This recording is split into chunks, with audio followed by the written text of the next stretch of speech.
నమస్తే, welcome to Riya news. Jaganmohan Reddy London టూర్కు మళ్ళీ బ్రేక్ పడింది. ఆయన పైన పలు కేసులు ఉన్న నేపథ్యంలో ఆయన స్వయంగా కోర్టుకు వచ్చి పాస్పోర్ట్ను ఆయనే తీసుకోవాల్సిందిగా కోర్టు అయితే ఆదేశించిన నేపథ్యంలో మరి జగన్మోహన్ రెడ్డి మరి సొంత పూచీకత్తుపై మరి పాస్పోర్ట్ను మళ్ళీ రెన్యువల్ చేయించుకుంటారా, లేదు అంటే ఈసారి కూడా తన ప్రయాణాన్ని లాస్ట్ టైం లాగే వాయిదా వేసుకుంటారా, అసలు ఎందుకు కోర్టులు అంటే జగన్మోహన్ రెడ్డికి ఇంత లెక్కలేనితనం, ఇలాంటి విషయాలన్నీ తెలుసుకుందాం. మనతో పాటు ఉన్నారు TDP spokes person Suryadevara Lakshmi. నమస్కారం మేడం. నమస్తే మేడం, జగన్మోహన్ రెడ్డి ఎప్పుడు విదేశాలు వెళ్ళాలన్నా కూడా ఈ పాస్పోర్టు ఇష్యూ చాలా ఇబ్బందిగా మారుతుంది ఆయనకి. ఒక్కసారి అలా వెళ్ళి ఆయన సొంత పూచీకత్తు మీద ఒక 20,000 కట్టి పాస్పోర్ట్ తెచ్చుకుంటే ఆయన ఈజీగా వెళ్ళిపోవచ్చు. కానీ ఎందుకు జగన్మోహన్ రెడ్డి ఆ పని చేయట్లేదు? ఈవెన్ అవసరమైతే తన ప్రయాణాన్ని అయినా కూడా వాయిదా వేసుకుంటున్నారు, కానీ ఇంకా కింది కోర్టు నుంచి పై కోర్టుకి, పై కోర్టు నుంచి ఆ పై కోర్టులకు తిరుగుతున్నారు. కానీ జస్ట్ అలా వెళ్ళి ఒక 20,000 కట్టేసి ఆయన పాస్పోర్ట్ తెచ్చుకునే వీలున్నా ఎందుకు ఆ పని చేయట్లేదు? మీరేం చెప్తారు? అంటే జగన్మోహన్ రెడ్డి గతంలో కూడా మనం సెప్టెంబర్లో కూడా ఇది చూసాం. అప్పుడే ఆయనకి పాస్పోర్ట్ రావాల్సింది. సరే, ఆయన అప్పుడు కూడా నారాయణ గారు వేసిన కేసు, ఆయన నారాయణ గారు ఎందుకు వేశారంటే సాక్షి మీడియాలో ఆయన గురించి తప్పుడు వార్తలు రాశారని పరువు నష్టం దావా వేస్తే ఆ కేసు ఎలాగో నడుస్తుంది. సో దాని మూలాన ఈరోజు ఆ కేసుకి పూచీకత్తుగా తను సంతకం పెడితే సో ఈయనకి పాస్పోర్ట్ ఖచ్చితంగా వచ్చేస్తుంది. పూచీకత్తులు 20,000 రూపాయలు. సరే, పేద సీఎం అనుకోవటానికి కాదు కదా. సో మనకు రిచ్ సీఎం గతంలో చేసిన రిచ్గా ఆయన అంటే ఆయన మీద డబ్బులు ఉండకపోవచ్చు, కానీ కుటుంబ సభ్యుల మీద అందరి మీద కూడా ఆయనకి ఉన్నది కొన్ని వేల కోట్లు ఉన్నాయి. సో ఆ రకంగా చూస్తే ఆయనకి 20,000 లేక కాదు, అంటే జీతం తీసుకోలేదు కదా అందుకని 20,000 లేకేమో అని కూడా అనుకోవచ్చు ఎవరైనా. అది కూడా ఏమీ కాదు. కాకపోతే అక్కడ ఉండేది ఒక ఈగో అడ్డుపడుతుంది. నేను కోర్టు వరకు వెళ్ళి 20,000 నేను అక్కడ పే చేసి ఒక 2 పూచీకత్తుల సంతకంతో నేను పాస్పోర్ట్ తీసుకోవాలా అనే ఒక ఉద్దేశం ఆయనలో ఉంది.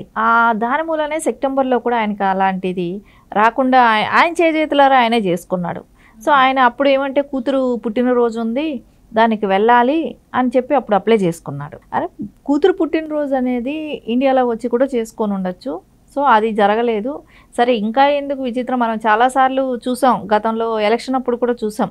అప్పుడు ఏం చెప్పాడు, వెళ్ళటం కోసం నా కూతుర్లు లండన్లో ఉన్నారు, వాళ్ళని చూడటానికి వెళ్ళాలి అని చెప్పి ఆయన వాళ్ళని వచ్చి ఎంటబెట్టుకొని లండన్ తీసుకెళ్ళాడు. అదే అందరూ చూశారు కూడా. అంటే కోర్టుల దృష్టిలో ఎందుకు అవి కనపడట్లేదో తెలియట్లేదు, కానీ అది యాక్చువల్లీ తప్పు కదా. అది నార్మల్ వాళ్ళు ఎవరైనా చేస్తే అలాంటివి చెల్లుబాటు అవుతుందా? ఆయన తీసుకున్న పర్మిషన్ దేనికోసం? కూతుర్ని చూడాలని. కానీ కూతుర్లని ఎమ్మట పెట్టుకొని తీసుకెళ్ళాడు లండన్. సో ప్రత్యేక విమానం ఒకటి వేసుకొని ఇవన్నీ కూడా ప్రజలు చూసారు, అందరూ చూసిన విషయమే ఇది. మళ్ళీ ఇప్పుడు కూతురుకి డిగ్రీ వస్తుంది, ఆ డిగ్రీ తీసుకునేది ఆయన కళ్ళారా చూడాలనటం. సో ఒక తండ్రిగా అది ఎవరైనా చూడాలని అనుకోవటంలో తప్పు లేదు. సో కానీ ఆయనకి ఎందుకు ఆ 20,000 పూచీకత్తు దగ్గరికి వచ్చేప్పటికి అక్కడ స్టక్ అయిపోతున్నాడు పాస్పోర్ట్ తీసుకోవటానికి. అంటే ఓన్లీ ఆయనకి అహంభావం, అహంకారం తప్ప దానిలో ఇంకా వేరే ఏమీ కనపడటం లేదు. ఎంతసేపు పైకోర్టులకు వెళ్దాం అని అనుకుంటున్నాడు. సో అవి పెట్టే నడిపిస్తున్నాడు. పైకోర్టుకి వెళ్తే నాకు ఎక్కడైనా వచ్చేస్తుంది పాస్పోర్ట్ అనేది. కానీ ఇక్కడ చాలా చిన్న విషయానికి చాలా పెద్దదిగా చేసుకుంటూ ఇన్ని రోజులు పాస్పోర్ట్ అంటే నార్మల్ పబ్లిక్కైనా ఎవరికైనా సరే 10 సంవత్సరాలు అనేది ఉంటుంది రెన్యూల్ చేసుకునే. అంటే ఈయనకి ఓన్లీ 1 ఇయరే ఇచ్చారు అని అంటే నార్మల్ పబ్లిక్లో అంటే వాళ్ళకి మీద కేసులు ఉండకపోవచ్చు, మేబీ కేసులు ఉన్నా కూడా అంత పెద్ద తీవ్రత ఉండేది కాదేమో. ఈయన కానీ దేశం విడిచిపోతే రాడనే ఒక ఉద్దేశంతో కానివ్వండి, అందుకనే పాస్పోర్ట్ కూడా 1 ఇయర్కే ఇవ్వటం కానివ్వండి, ఇలాంటివన్నీ కూడా కండిషన్స్ ఉన్నాయి కదా. సో ఈ కండిషన్స్ అన్నీ కూడా ఆయనకి వర్తిస్తాయి.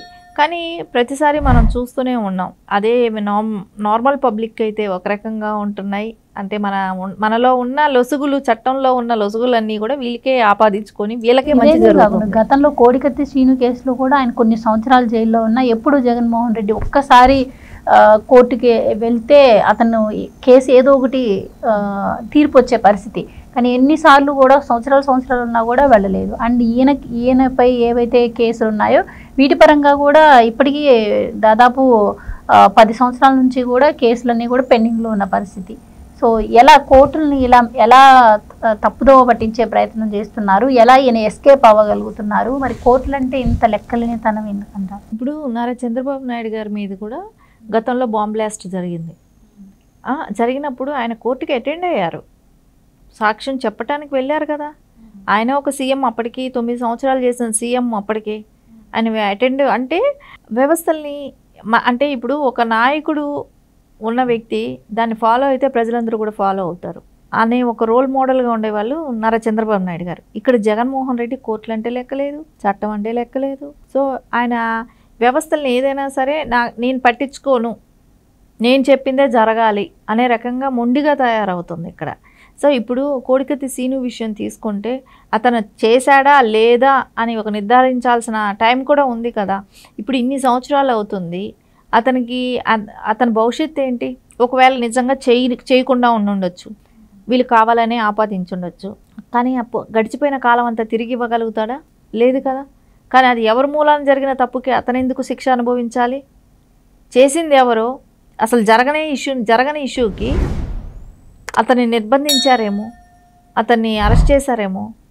ఎందుకంటే గులకరాయ్ సతీష్ విషయంలో మనకు తెలిసింది కదా, నీకు ఇంత డబ్బులు ఇస్తాం నువ్వు ఒప్పుకో అని సతీష్ విషయంలో ఎలా అయితే చేశారో అదే విషయం సీను విషయంలో కూడా జరిగే ఉండొచ్చు కదా. సో ఇవన్నీ చూస్తా అంటే ఏదైనా చేయొచ్చు, మనీ థింగ్స్ మెనీ థింగ్ అనే ఒక ఉద్దేశంతోనే, మనీ మేక్స్ మెనీ థింగ్స్ అన్నట్టు ఆ ఉద్దేశంతోనే ఆయన ఇలాంటివన్నీ నడుపుకుంటా పోతున్నాడు. కానీ ఈ చట్టం ఎప్పుడూ కూడా కళ్ళు మూసుకోదు, ఏదో ఒక్క రోజు అనేది నిజం అనేది బయట వస్తుంది. అదే రకంగా జగన్మోహన్ రెడ్డి చట్టానికి లోబడే ఉండాలి, చట్టాన్ని అతిక్రమించే పని అయితే ఏ రోజు చేయలేరు, ఎవరు కూడా చేయలేరు. ఎక్కడో ఒక చోట అయితే ఖచ్చితంగా ఫుల్ స్టాప్ పడే అవకాశం అయితే ఉంది. అయితే ఇప్పుడు కూడా ఈయన పాస్పోర్ట్ అంశం, ఈయన విదేశాలకు వెళ్ళే అంశం ఏదైతే ఉందో ఇది కోర్టులో రిజర్వ్లో ఉండింది. సో మరి ఈయన వెళ్ళి ఇచ్చే అవకాశం ఉంటుందంటారా? మరి ఈసారి కూడా ఈయన పోస్ట్ పోన్ చేసుకుంటారంటారా? ఇప్పుడు కోర్టులో రిజర్వ్లో ఉండేదాని గురించి మనం ఏం మాట్లాడలేము, ఎందుకంటే అది మనం చెప్పే ఇది కాదు. సో ఖచ్చితంగా ఒకవేళ ఇవ్వకపోతే పోస్ట్ పోన్ చేసుకోవటమే, మళ్ళీ ఇంకొకసారి ఇంకొక కోర్టుకి వెళ్ళటం అని అంటాడు. సో ఇక్కడ అహంభావాన్ని కొంచెం తగ్గించుకుంటే పాస్పోర్ట్ చేతికి వస్తుంది జనరల్గా అయితే. ఇప్పుడు రిజర్వ్లో ఉండేదాని గురించి అయితే కొంచెం మనం వెయిట్ చేయాల్సిన తప్పదు, కానీ కోర్టులో ఎలాంటి డెసిషన్ తీసుకుంటారు అనేది, ఒక బెంచ్ ఏ డెసిషన్ తీసుకుంటుంది అనేది అయితే ఖచ్చితంగా వెయిట్ చేయాల్సిన అవసరం. Please subscribe to Leo News for more videos.